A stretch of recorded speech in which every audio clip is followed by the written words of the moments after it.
répondre à déjà ce ta que je question, vais dire. je vais continuer dans la même lancée que toi. Je pense que on peut appeler la crise après Covid la crise des fournisseurs. En tout cas, chez nous et chez pas mal d'entreprises, on vit ce qu'on appelle aujourd'hui la crise des fournisseurs. Je vais m'expliquer. Quand il y a la crise du Covid, la baisse de l'activité, il fallait prendre des décisions fortes parce qu'un dirigeant, à un moment, il faut prendre des décisions. Et qu'est-ce qu'on a pris comme décision? Déjà, on avait décidé de ne pas licencier. On a gardé tout notre effectif. On avait décidé de ne pas diminuer les salaires.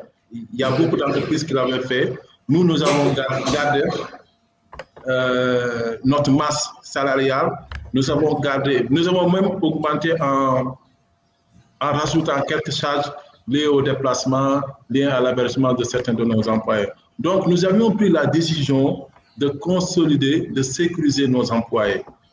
Et quand tu prends cette décision et que tu as la baisse des activités, donc la baisse de ton chiffre d'affaires, qu'est-ce qui se passe? Il y a quelque part où il faut mettre moins. Et nous, dans notre chaîne, nous avions décidé de ne pas honorer certains engagements vis-à-vis de notre fournisseur.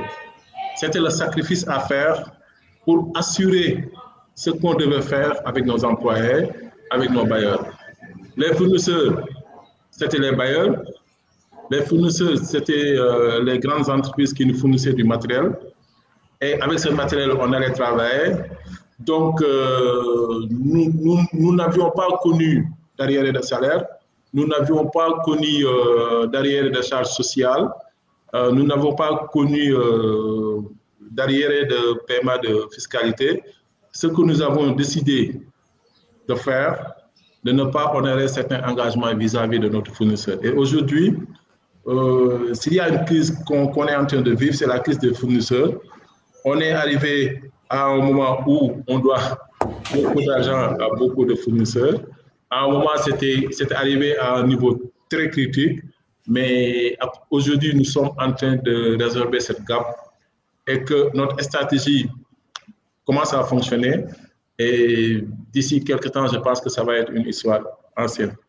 Tout ça pour dire que quand une crise arrive, il faut prendre des décisions, il faut savoir où renforcer, il faut savoir aussi quel secteur affaiblir. Et les clients et les employés, ce sont les valeurs d'une entreprise.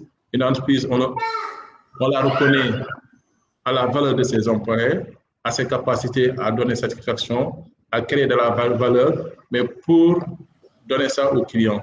Et quand on reçoit des clients, il y a une partie, c'est pour les employés, parce que c'est eux qui ont fait le taf. Il y a une autre partie, c'est pour les fournisseurs, entre autres. Merci beaucoup, Ibrahim, parce que je pense que tu as abordé quelque chose d'important qu'on n'a pas encore dit jusqu'à présent.